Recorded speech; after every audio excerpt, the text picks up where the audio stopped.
We are in Yud Aleph Amud Aleph 11a. So we were discussing yesterday Eov, Job, and where he stands in history. And as mentioned from our Gemara, it's implied that he lived during a time, parallel to the time when the Jews are in Egypt. And I mentioned that certainly there are other sources, and Rabbi Gimel did indeed share with us two other sources, one that says that he would live at the time of Avraham Avinu, of Abraham, another at the time of Purim. And there are other sources in regards to exactly how each of these three people reacted. But the way the Gemara puts it here, one advised, Bilam died, Eov, which remained silent, is punished, and Yisrael, which protested, and either his protest resulted in him running away, or he actually, that was his protest, this is running away, is he merited to have children or descendants who were the Sanhedrin. This is where we left off. But before, sorry? Members of the Sanhedrin? Is that what it was? His children were members of the Sanhedrin, yeah. Members of the Jewish High Court in the temple. Okay. But this all came from the Gemara analyzing the verse, which describes Pharaoh talking to the people and saying to his people, let's come up with some solution to deal with this Jewish problem, because the Jews are increasing in numbers. And we started pointing out oddities in the verse and what they meant, right? He said, he's the one that started, which is why I got punished first, measure for measure. He says in the singular, let's deal with him as opposed to them. The him referring to Moshe Rabbeinu dealing with Moses and putting him in the basket. And that's where we got off this tangent about what exactly the nature of this solution was to get rid of the future Jewish leader. Now the Gemara is going back to that verse, that original verse, in which Pharaoh turns to his people and says, we have a Jewish problem. They're taking over, they're populating too much. Let's come up with a solution. We're going back to that original verse, or that set of verses. So the line, Alan, we're just starting. The line begins with the word Chosen Moshe, the Gomer, etc. And then there's a little 18 or a little Yudches. There's two dots. It's about a third from the bottom of the page. Third word, Nilcham, after the colon, after two dots. Chosen Moshe V'Gomer, and then two dots, and then it says Nilcham Banu. You see it? You see the colon. You have? Yeah, and then it says V'Nilcham. Yeah, I got it. That's it. So the verse reads, V'Nilcham Banu V'Olam Haaretz. Pharaoh turns to his people and says, the Jews are multiplying, and it may happen one day that we're going to have a war with our enemies. And the Jewish people are not, their allegiance is not with us, with Egypt. They may join our enemies and expel us from the land. But looking at the language, this way it says, they will fight us. The Jews will join our enemies to fight us. But Olam Haaretz, and literally Olam Haaretz means, and go up from the land, implying, as the literal translation does, that the Jews will leave the land. And if the Gemara asks, it should have said, and we will be expelled from the land. Pharaoh is expressing his fear. His fear is that the Jews will join an enemy, because there's so many, and their allegiance is not to Egypt. And if we are to come to war with some neighbor, the Jews will join the side of our neighbor, and we will be expelled from the land. So he should have said, Va'alinu, and we will be expelled. Not Va'allah, and shall be expelled from the land. That implies the Jews will be expelled from the land, which is a strange way of putting it. His fear is that he's going to get kicked out of the land. Following? Mm-hmm. So the Gemara says, Omar Rav Abba bar Kana, Rav Abba, son of Kana, says, it's a person who curses himself, but doesn't want to say it explicitly about himself. So he'll express it in a form that the curse is being applied to somebody else. So it's like basically talking about yourself in the third person in a negative form. Like, I wouldn't want that guy to go through that surgery. when a person is talking about himself, he doesn't want to go through, God forbid, some sort of surgery, right? It's an expressionism. People use that.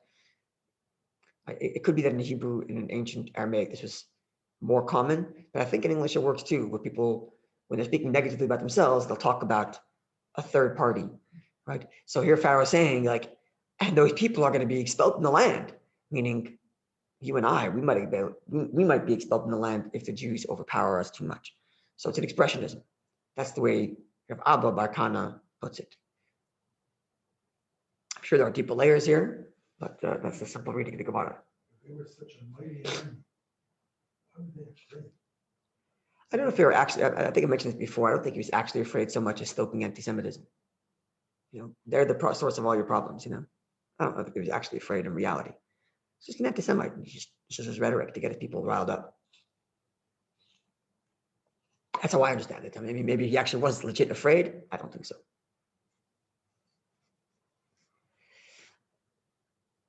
All right.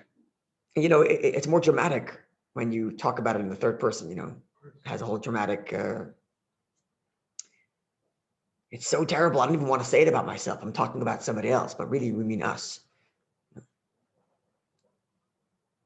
That's what seems to be the simple reading. Rabbi Jacobson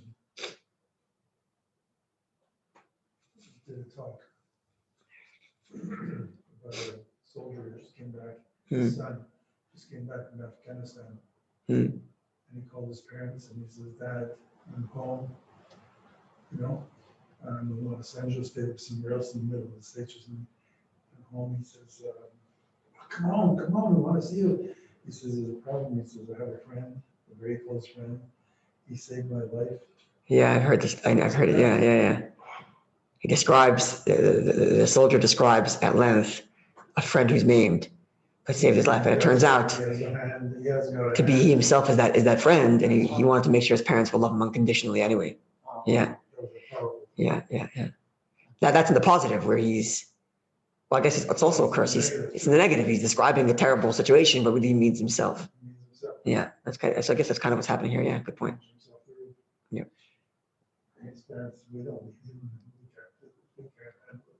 Yeah. Those parents are wringing their necks. Yeah. So the next verse is the next verse, I believe. Yeah, the very next verse, after Pharaoh says, let's come up with some sort of solution to deal with this problem because they're going to throw us out of the land. He says they'll be expelled, but he means himself. The next verse reads, by Asimu Olav Sardei Misim, and he placed upon them taskmasters. Now again, here, he doesn't say he placed on them, but rather he says by Asimu Olav, and he placed on him in the singular. He placed on him taskmasters. So the Gemara asks, Aleihem miboyale. It should have said he placed taskmasters on them. Why does it say that he placed taskmasters on him in the singular? She says the Gemara Tanat Rabbi Elazar by Rabbi Shimon. It was taught in the study house of Rabbi Elazar son of Rabbi Shimon.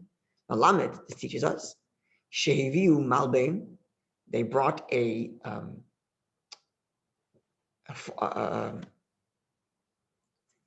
don't know what the English word for it is. When you have like a frame and you use that to create a template. Thank you. Template, that's the word. So they brought a template in which they would make bricks. The talula the padi b'tzavarai, and they hang the template on his neck, as if Pharaoh himself is getting down in the mud doing the work. The kolach of Yisrael, and any Jewish person, sha'amar lahem, which would tell the Egyptians, istinis ani, look, I'm not the kind of guy who can work dirty with my hands. Istinis literally means I'm particular. I'm very particular. It's a halachic designation. If a person is of a certain, very particular and touching things that are dirty make him very meticulous. But there are people who I know people like this. It's a genetic thing. You're born, and the idea of a dirty room makes them anxious. Some people like to be clean, but they don't get anxious. Sorry? Neurotic. I don't want to say that they're OCD or neurotic, but they're very particular. And it's a real thing. So it's called istiness, right? They need to have clean plates. They have to have their food has to look good, and their clothing has to be clean. Yeah, but something like that. So any Jew which comes, that's literally what istiness means. It means very particular. So if a Jew comes to the Egyptian and says, look, I can't get into the mud and start making bricks. It's just not for me. I can't do it. So they would say to him, the taskmaster would say to him, Kum istinis atayesim ipare? Are you more particular than Pharaoh? Don't you see he has that, what was the word? The template hanging on his neck. He's getting down and dirty. So can you. It's okay. So this is all a tactic. It's all a tactic. We're going to see soon that the enslavement is gradual, right? They don't come out. You know, the truth is we had the same thing in the Holocaust. They didn't just come out one day and say, hey, go to the gas chambers. It's a slow process. First register as a Jew, and then you have to go put the armband on, then go to this location, then go to this work camp, until finally they're being gassed, right? So the same thing happens in Egypt, where there's a slow process. And the beginning process, what they do is they say, look, this is for the betterment of the country, which is why I'm also getting down and dirty. I'm also going to get in and work with you. We're on the same team here. And then slowly, It's also like a subtle manipulation. subtle manipulation, that's right, yeah. Pharaoh acting as if he's involved in the work to lure them in. The scheme, nonetheless. Yeah. I went to a different one. Hmm? Where I learned it, but was that they were trying to figure out, like you said, what to do with the Jews. Yeah. And one of them says, let's make them our friends, because they're our friends and we've done so much for them. Let's ask them to help us build a temple, help us build this and help us build that. And then they became taskmasters over them. That's interesting. It could be. Yeah, That source does ring a bell for me. That source does ring a bell, but that's not the way it seems to be implied here. But I don't think they're mutually exclusive. It could be both. Yeah, it could be both ways. It could be both ways. I don't think that this is they're mutually exclusive. Maybe it could be the two narratives, like different stages. Let's say at the beginning they're volunteers, and then eventually Pharaoh says, "Look, I'm volunteering with you." And eventually everybody gets dragged in, and then there's taskmasters. Yeah.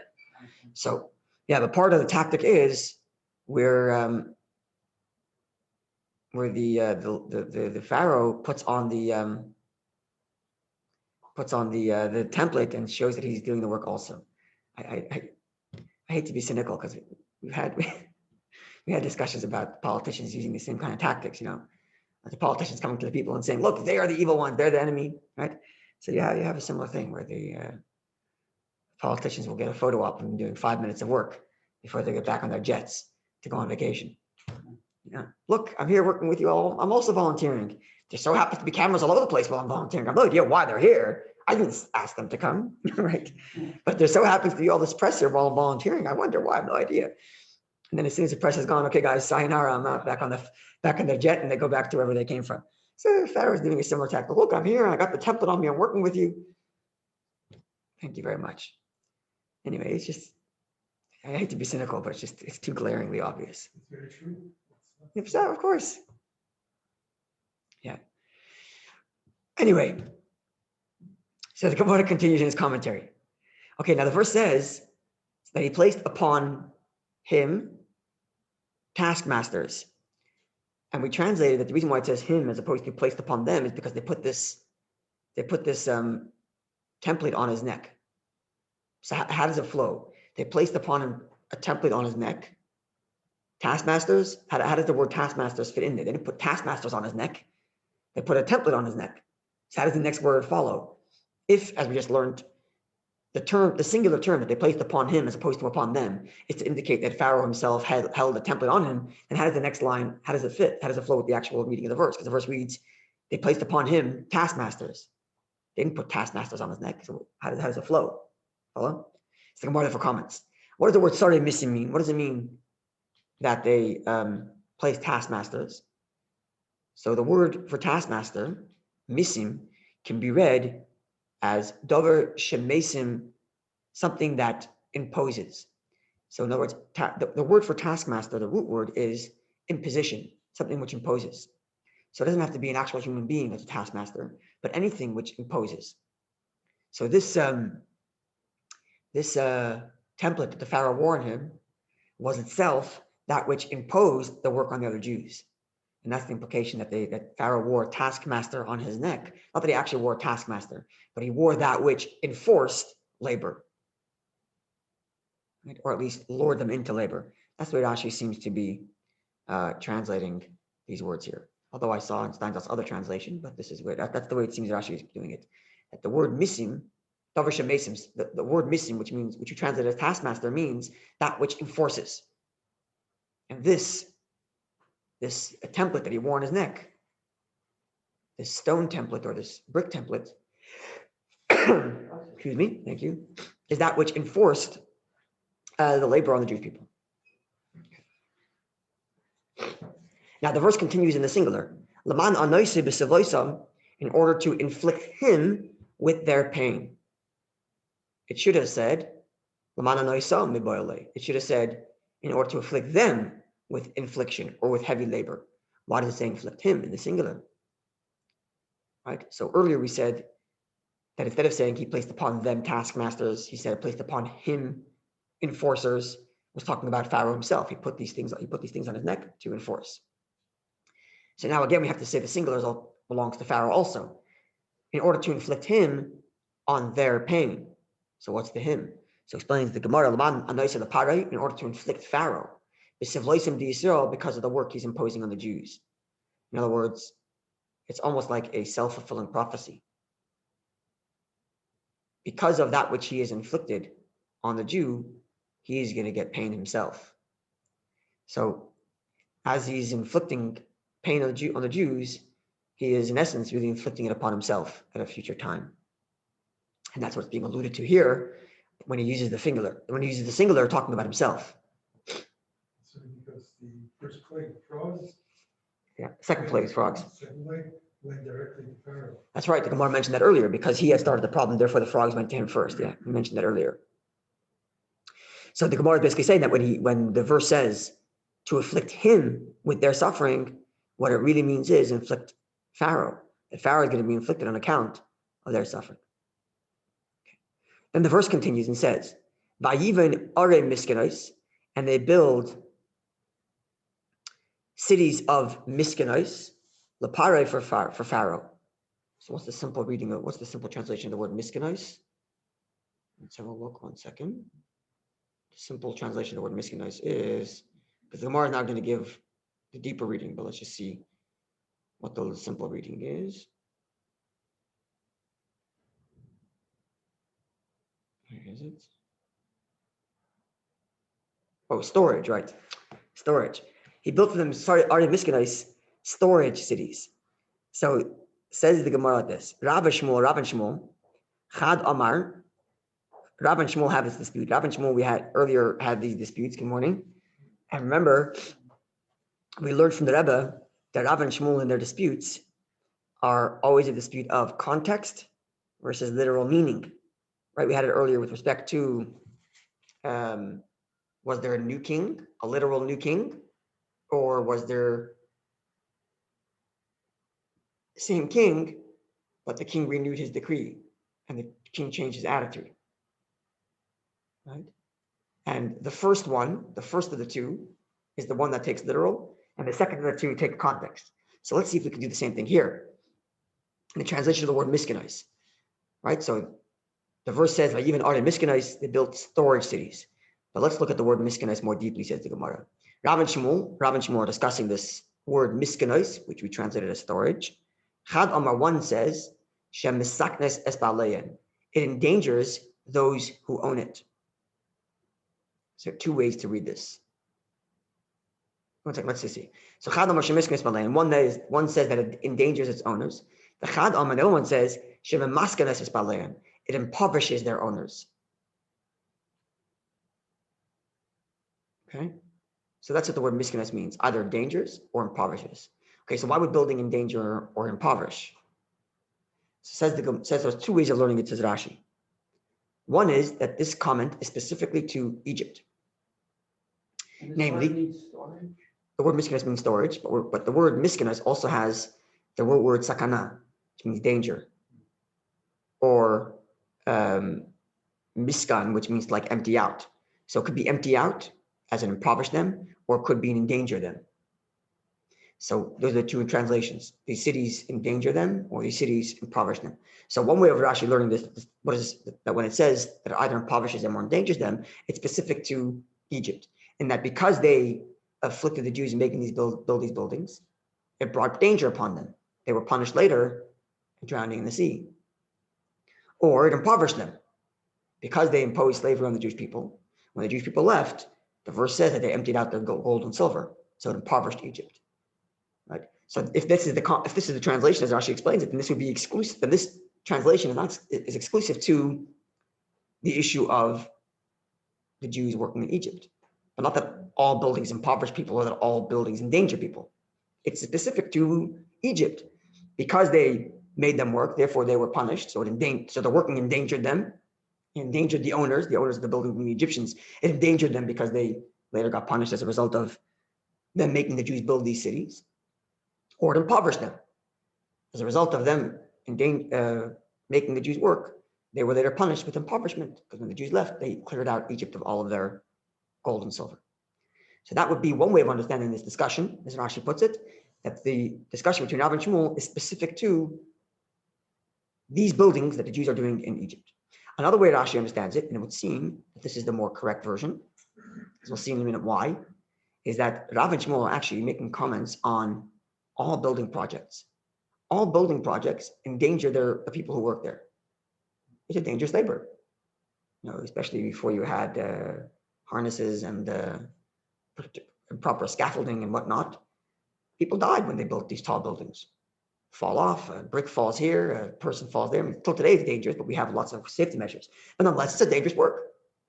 So it endangers its owner. It's not a comment specifically on the work and the labor in Egypt, but it's anybody. The reason why it's called Arya Miskanais in storage houses, but using this word miskanais, which has the root word sakana, danger, is because it's dangerous for anyone doing work, period. All buildings have this issue of danger. And likewise, construction projects are expensive. They impoverish the owner. It's an expensive and risky endeavor. Right? People take out huge loans to do construction, and you hope that it pays off. You hope you collect rent. You hope that you get the money back somehow, but it can impoverish somebody. And these are the comments of Rav and Shmuel. Now, why does it, sorry? Sound like it's then exclusive to Egypt. That's right. So the second interpretation is that it's not exclusive to Egypt. It's a universal statement about all building. And this is why it seems like this is the correct version, because our Gemara goes on to say, the Amar Mar, because Master said, we have a statement, Kala Oisik Babinyan, anyone who's busy building, mit maskein, gets impoverished. So the Gemara statement here is a universal one. Anyone who's involved in any building project is impoverished because it's an expensive ordeal. Okay, so let's go with the second interpretation then, and say it's talking about in general all building. The building is either dangerous or impoverishing. Now, if we're going to go with the Rebbe's interpretation, that the first one is literal meaning, and the second one is context, right? We just back up for 1 second. Yeah. Question. Is the word storage a good translation now here? Oh, why? Doesn't seem to imply any of these things like danger. Yeah. Impoverishment. Yeah. So unless you dig deeper into it. yes, you're right. Because of the wording, oftentimes storage. I'm assuming the reason is because storage is usually translated as oitzer. Oitzer is usually a storage place, but here it's miskanais. It's a different word. So we're reading into the word miskanais, which is kind of an odd phrasing for storage. Why storage? Oh, why storage houses? Why did Pharaoh ask for storage houses? Very important to store all the Yeah, but harvests. why would that allude to danger on? Well, that's the point. It's any building. That's the point. It's a facility. any building project is dangerous or impoverishing because it's expensive. Storage, okay. Maybe the reason, on the simple reading, maybe the reason why Pharaoh is asking for storage house specifically is because that was the source of his wealth earlier, right? Joseph made him build storage houses to save up grain during The opposite of impoverishment. Or maybe it's prevent so saying even if people make profit on real estate all the time, it doesn't mean they have to take major debt when they do, right? Before they make their money back, they take huge debt. So it's very risky. So it impoverishes anybody, at least temporarily, because the project is expensive, right? So, and maybe just the reason why the reason why he's asking for storage houses is because that's what Joseph made him build earlier, and he made money on that, right? Because Joseph told him to make storage houses to store the grain while there was plenty, so that you can sell it later when there's a famine. And maybe that's why he thinks, oh, this is a great business tactic. Let's do more storage houses. Great, Egypt is the most fertile land, right? Most fertile land there because of the Nile that flows upstream there. Not upstream, it flows north, whatever, it's downstream, but it's north, right? It flows from the Red Sea through Egypt to the, it flows north. That's right, from south to north, from the Dead Sea, right? Not the Dead Sea, from the Red Sea, I'm sorry. Dead Sea is in Israel. From the Red Sea, which separates Iberian Peninsula from Africa, it flows north through Egypt into the Mediterranean. I don't know, all I know is that we took a boat from Cairo to up the Nile to the Aswan Dam. So there you go. That's what we're talking about. That which is what makes Egypt. That's what made Egypt so powerful for years and years and years, because they had all the water, they had all the grain. Especially when your neighbors are all in desert and they all need rain. Yeah. Right. Everybody else is desert nearby. You're the oasis. And it's actually called the Fertile Crescent, right? All along the Mediterranean, it's called the Fertile Crescent. The most fertile of them is Egypt because of the Nile that goes through. But actually, the Fertile Crescent actually doesn't go around the Mediterranean. It turns down the Euphrates and the Tigris River. That's the Fertile Crescent because it goes into Babylonia, which made them all successful also, because the crescent goes basically it goes through the Nile and then around to through like the Tigris and the Euphrates River, which goes through. Anyway, That was also the location of the Garden of Eden. that's right. The center of which is from which all these waters emerge, which basically fed the entire ancient world. Right. That's how the ancient world lives, on these rivers. So whoever had control of these rivers were the wealthy and powerful ones. Right. Okay. All to say. Okay. So let's go back to our original discussion. So if we're going to go to the Rebbe's learning here, Rav, the first opinion is literal. Shmuel, the second one, is context. So let's think. Why would the literal meaning take it as danger?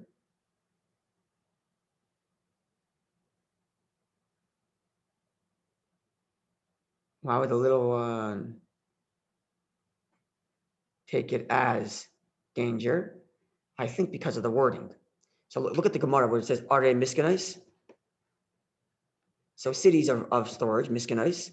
The word for miskanais is mem samach kaf nun vav saf. Right? Keep on going. Chad Amar 1 says shem misaknais.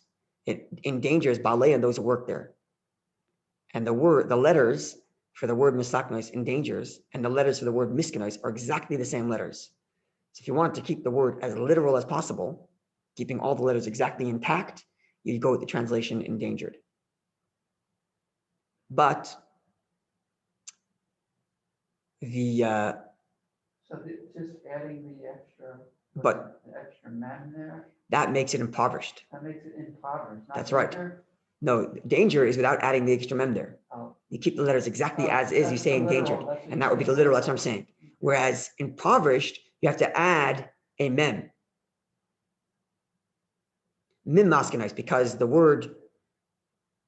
letter mem is part of the root word, and therefore you have to add a mem before to say that it makes you impoverished. Right? Like it says there, to call Isaac opinion, mit masken. Now, why would the context, though? I'm thinking out loud. Why would the context be better to say that it's impoverishing rather than endangering? Why? Perhaps, going back to what we were saying before, because they're building, why would the context make it better to say that it's impoverishing rather than endangering? The literal meaning, I think, is right there with the translation, with the actual word of danger, because it's the same exact letters as the word miskanais. Then what about the context? Why would the context be better to say it's talking about? You said it before, right? That building impoverishes a person. But why would the context say that that's a better translation? Or why is it better? Yeah. Meaning if you go with the literal meaning, okay, you want to keep the word as literal as possible, and you keep the word as literal as possible by saying it's in danger because you have the exact same letters. But why then would the other person be compelled to say that it's, in the context, it's better to say impoverishing than endangered? Maybe the reason is because the Egyptians, they're building storage houses. They actually don't want to endanger the people working there. They want to make them work hard, but they want their labor. And the danger of working on a building is that the person dies when he's working there. And they didn't want that. They want people to work. So it's better to say it was impoverished them because they figured this is a worthwhile investment. Right, you need the labor force. Yeah, especially since, because these are slave laborers, which is basically free labor, they figured they can avoid the impoverishment. We're saving on our investment. So maybe therefore in context, maybe it's better to say that he made the Jews build buildings which ordinarily would cause you to be impoverished, but now you're not being impoverished because look, it's free labor. And it's a great investment because we're building storage houses, which will serve as profit later. Maybe that's why in context it's better to say that the word miskinus means buildings that are impoverished rather than saying endangered. Because not looking to endanger themselves or their labor force. They're looking to get away with cheap. Right? So the issue here is impoverishment versus them thinking they can get away without being impoverished, as opposed to putting their own labor force in danger. So maybe in the literal meaning, it's better to say that it's danger because that's the word. The word miskinus is more closely linked to danger than it is to impoverishment. Whereas in the context, it's better to say that the issue here is impoverishment because that's what the Egyptians are playing with. The Egyptians are dealing with cost-benefit analysis. We have free labor, we have a storage house that's going to make us money, so this is a worthwhile investment, totally. Even if ordinarily such a project would cause you impoverishment or whatnot. Maybe that's why in context it's better to go with the impoverishment translation. And this is literally me talking on my own terms, and I could be wrong, and you can reject everything I say here. Sorry, were you going to say something, Alan? Yeah, no kidding. What are you saying, Alan? No, I'm saying that it was dangerous for the workers. Certainly. Because first of all, they never had these steel-toed boots. So certainly both of these facts are true. The fact is that it's dangerous, and the fact is that it's expensive. These are both facts. The question is, what is the verse referring to when it says miskinais? Is it referring to the fact that it's dangerous, or is it referring to the fact that it's impoverishing? And there's the dispute here. For the owners and dangerous for the workers. That's a good point also. And maybe that's another reason why in context it's better to go with impoverishment, because that's an issue for Egypt, not an issue for their workers. It's also, Whereas the other translation of danger is a reference to the actual workers, not the investors. So maybe that's another reason why in context it's better to say impoverishment, because that's what the Egyptians are caring about. They're caring about the cost-benefit analysis, not caring about the workers. So many deaths there for people getting accidents. On the one hand, and that's if they're actually linked, because if their labor force dies, it's also costly. So they're actually linked also. That's probably where it comes So I guess the question is, which one's a greater emphasis? If you're looking at the literal meaning, the greater emphasis is on the danger part, because that's the literal word. But on the context part, it's better to say that the Egyptians couldn't care less about being in danger. What they really care about is whether they're being impoverished or not, because they're not doing the work anyway, especially since they have free labor because it's slavery. So they figure this is a fantastic investment. And therefore the verse refers to it as a project that's impoverishing to further indicate why the Egyptians are invested in this project, because they feel like it's not going to be impoverished, even though ordinarily it is. So maybe in context, that's why it's better to go that way. Anyway, I'm just thinking out loud. this could also be a power play over economic control, because during Joseph's reign, these storehouses was controlling the food supply. Oh, for sure. And so everybody became impoverished because they had to buy their food from. Everybody else became impoverished. Yeah, the whole Egypt was had to sell their land back. Right. And in replace for that, they were given the opportunity to work their land as an indentured servant. Right.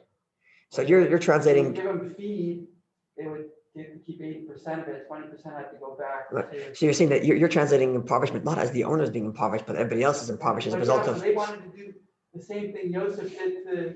Yeah. That's very good, but the Gemara says, it impoverishes the owners. Whereas what you're saying is it impoverishes everybody else because they have market control. Well, So it's interesting, but it's not the words the Gemara uses here. They lost their ownership of their land. Right. In other words, the storage houses impoverishes others because it gives us control, it gives us full monopoly on grain. Right. But the Gemara here says that it impoverishes the owners. The building project impoverishes the owners, not everybody else. So it's a good point, but it's not what the Gemara kind of says here, though. They're two different.